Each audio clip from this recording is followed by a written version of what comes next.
देश में साल 2024 में लोकसभा चुनाव होने वाला है। इस चुनाव से पहले बिहार में कई बड़े निर्णय लिए गए हैं। इन फैसलों में जातिगत जनगणना और आरक्षण का दायरा 15% बढ़ाने का भी फैसला शामिल है। हाल ही में बिहार विधानसभा में बिहार आरक्षण कानून पारित किया गया है।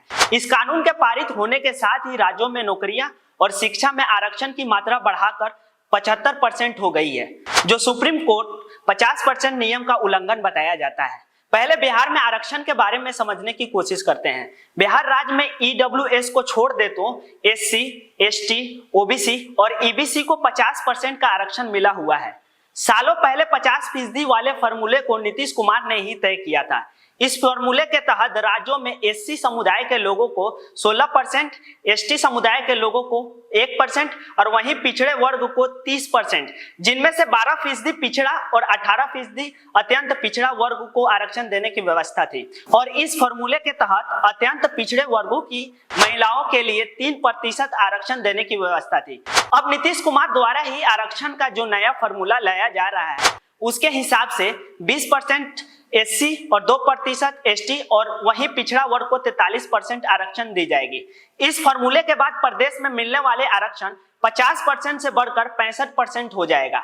इस 65% में ईडब्ल्यूएस 10% आरक्षण शामिल नहीं है, यानी ईडब्ल्यूएस का 10% जोड़ दे तो बिहार में कुल 75% आरक्षण हो जाएगा।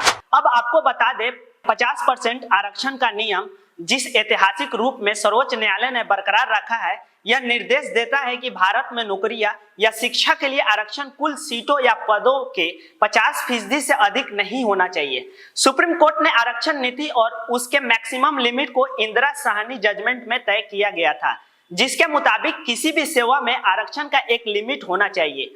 कोर्ट ने 50% से ज्यादा आरक्षण देने पर रोक लगा दी थी और यही आरक्षण का मैक्सिमम लिमिट कहलाया था।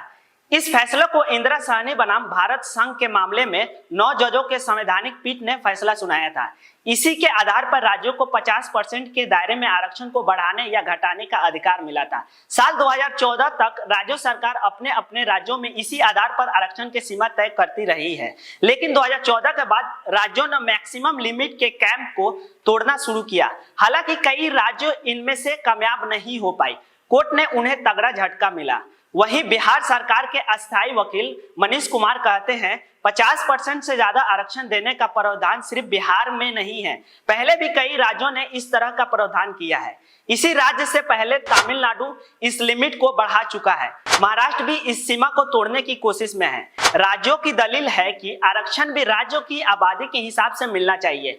बिहार की तरह ही राजस्थान, कर्नाटक और छत्तीसगढ़ में 50% आरक्षण कैंप को तोड़ने की बात कही जा रही है। हालांकि आरक्षण की सीमा को लेकर इंदिरा साहनी जजमेंट के खिलाफ कई अन्य राज्यों ने आदेश पारित कर दिया है। वहीं एक्सपर्ट की माने तो इंदिरा साहनी और ईडब्ल्यूएस आरक्षण पर सुप्रीम कोर्ट का फैसला एक दूसरे का विरोधाभासी है।